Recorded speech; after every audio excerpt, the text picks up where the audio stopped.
What up, peeps? Yeah, I'm jamming right about now. And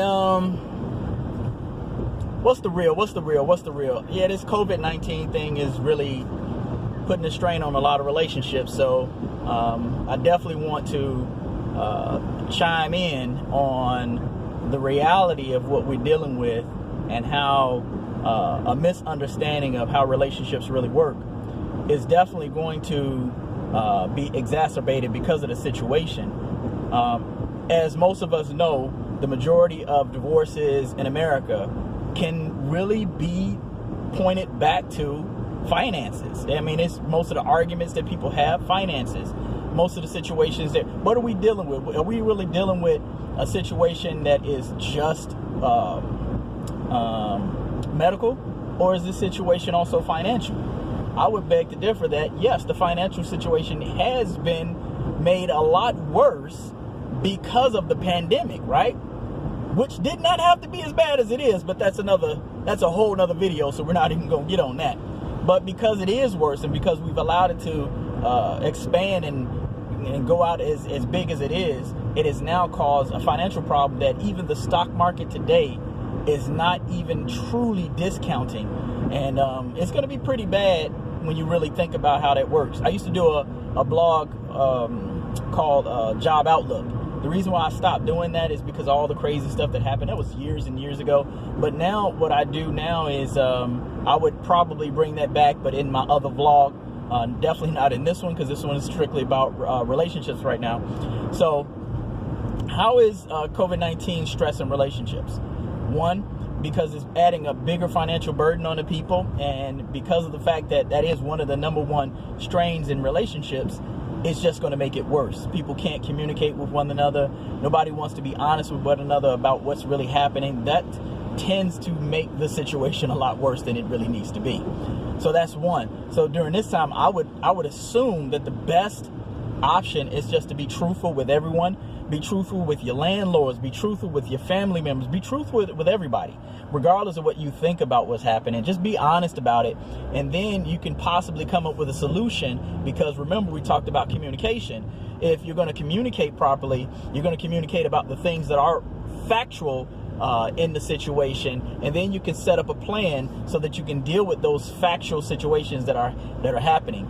Yeah, I'm driving. Actually, it's weird. I'm driving through Disney because I literally live right on the gates, on the outside gates of Walt Disney World. So to go to the Kinko's that the printer that I'm going to, I have to drive through Disney to get to it. So that kind of is a like unreal thing for me, being able to live out here and be living next to a place that I really love and that has really inspired me. But yeah, I live right here. So I'm sorry, I digress.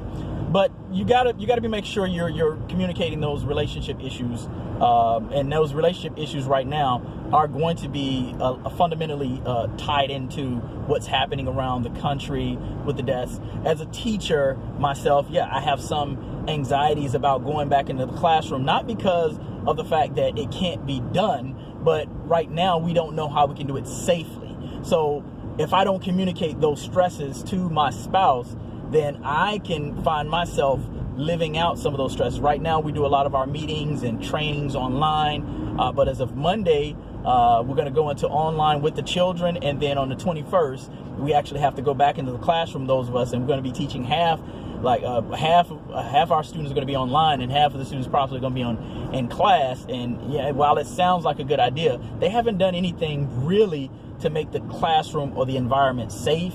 I know people think that the temperature checks are good, but the temperature checks don't mean anything. And the tests are coming back late, so the tests are not even helpful. So that's another issue. But I communicate that level of anxiety to my wife, but with a caveat that I am a person who has deep-rooted faith, and I believe that we are going to get through this no matter what. How it's going to look on the other side, I can't tell you, because I'm not a prophet. Not a person who predicts the future. But if you're communicating in a relationship, you're going to do that, and you're going to make sure that that communication is open about the finances, about how you're feeling, the anxieties, the feelings that you're having. Again, remember I told you, feelings are, you don't want to lead by feelings, but that doesn't mean you don't express them. That's what I try to tell people. It doesn't mean that I don't express feelings and emotions. It just means that I don't lead by them. So my anxiety is based on some factual things that are happening. However, I know that I have to do certain things. So those feelings of anxiety are not going to determine how I make my choices. I'm still going to go in the building. I'm going to teach my class the best way I can. I'm going to do what I have to do. I'm not going to run from it. I'm going to embrace it because I have the details and the ideas and the things that I need to do. So again, so today's lesson in relationships would revolve around continue to communicate because of the immense problem we're having economically and health-wise in this country.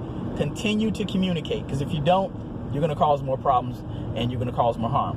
Whether it's communicating about finances, whether it's communicating about your anxieties and feelings, do that. If you don't, you're going to cause problems. And remember, I also said no communication is bad communication, but some communication, whether it seems bad or harsh or not, is good communication, because you can build on that, you can change that, you can work on that, but you can't work on no communication. Okay? Your boy out. Just saying, man. Just saying.